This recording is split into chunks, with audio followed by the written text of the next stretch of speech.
In an increasingly competitive environment where risks are rising, Globalvia needs to be prepared. That is why we welcome you to this training on the Business Continuity Plan, or BCP. The BCP is the system that allows the organization to maintain its critical operations during an incident. It identifies potential impacts, minimizes economic losses, and provides a framework to respond effectively and ensure business continuity. This is achieved through strategies and procedures that protect the company's essential activities. Globalvia's BCP is based on the ISO 22301 standard, as well as other standards that guide document management. In our organization, the acceptable risk level is medium. For the success of the BCP, we all play an important role. The steering committee provides the leadership. The Crisis and Continuity Committee coordinates the responses. The continuity managers and process managers implement the plans. And all employees have a key role. Without a business continuity plan, after an incident, the level of service drops drastically and recovery is slow. With a BCP implemented, the decline in the service level is controlled and recovery is much faster. Under normal conditions, the service level remains stable, regardless of the occurrence of incidents. At Globalvia, to ensure its effectiveness, we also have a program of regular tests which evaluates objectives, procedures, and results. In addition, key indicators are established and Globalvia's management reviews the results, incidents, tests carried out, and changes in risks and processes annually, ensuring the plan remains up to date and operational. Thus, the business continuity plan allows us to be prepared, avoid improvisation, and reduce response times and associated costs. When we talk about business continuity, we use a series of acronyms that we think are important to share here. These key concepts include the RPO, which marks the maximum data loss tolerable after an incident, the RTO or maximum recovery time, which indicates the time needed to restore processes to a minimum operational level, the MTPD, which is the maximum period that a critical activity can be interrupted without immediate recovery, as well as the MBCO, which determines the minimum acceptable service level to meet business objectives during a contingency.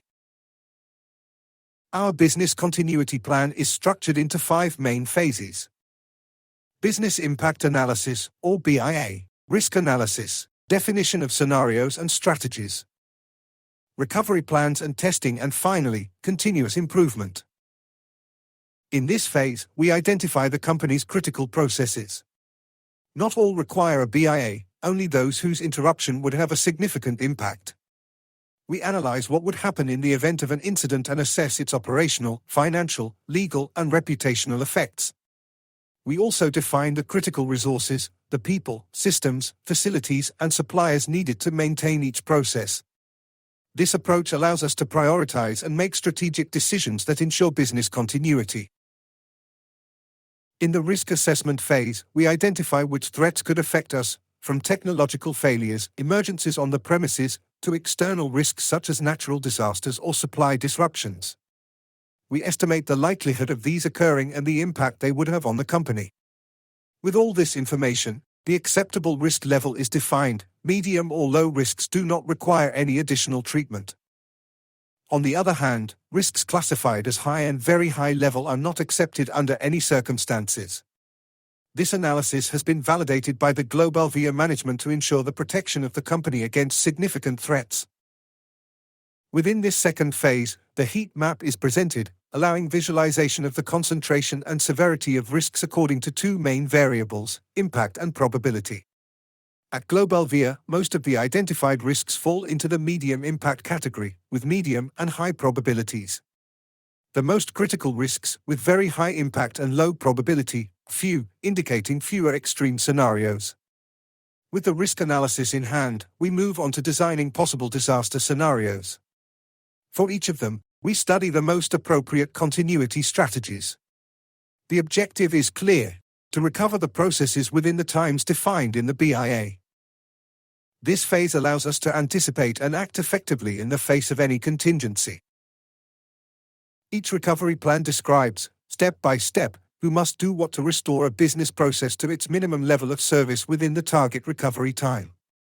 The aim is for the plans to be detailed and clear so that anyone can carry them out and describe the crisis management actions in detail. Do you know what your role is within the BCP of the group? Here we show you how the different roles that are key to ensuring business continuity are distributed, both within the corporation and across the various companies and concessionaires. And to ensure that the response on the day of the incident is appropriate, it is vital to establish a testing plan. The tests allow identification of faults and prevention of incidents before they affect operational continuity.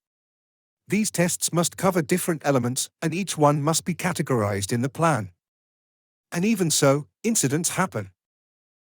When they materialize, crisis management is key. At Globalvia, it is based on 3 pillars: impact assessment, communication, and management. In the face of any disruptive event in the corporation or in our companies, the crisis management procedure is immediately activated, always before the BCP, to ensure a structured response. During a crisis, these 3 pillars must be addressed simultaneously. For example, in the event of a fire, coordination and rapid response are essential to reduce operational, legal, and reputational impacts.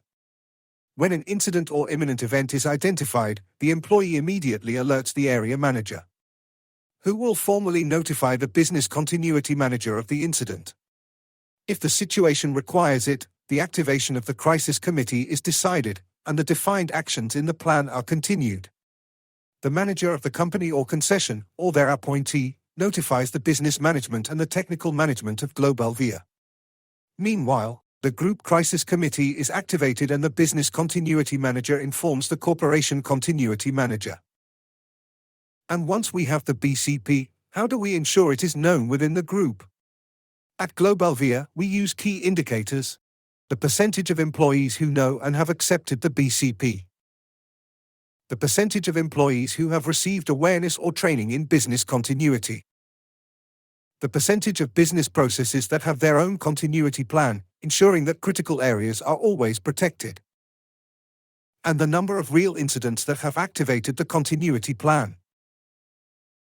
The BCP is a living process that requires maintenance, updating, and regular review to ensure the plan remains current and operational. It is necessary that the plans are always kept up to date and valid. Automating the plans, whenever possible, helps to reduce the workload required for their maintenance. Furthermore, it is essential that the organization conducts internal audits to confirm that the continuity plan remains suitable and valid. The group's business continuity system is made up of 3 levels: the continuity policy, which defines the framework and general principles, the corporate manual, which establishes common procedures and guidelines, and the continuity plans of each company and the corporation, tailored to their risks and particularities to ensure a coordinated and effective response to any incident.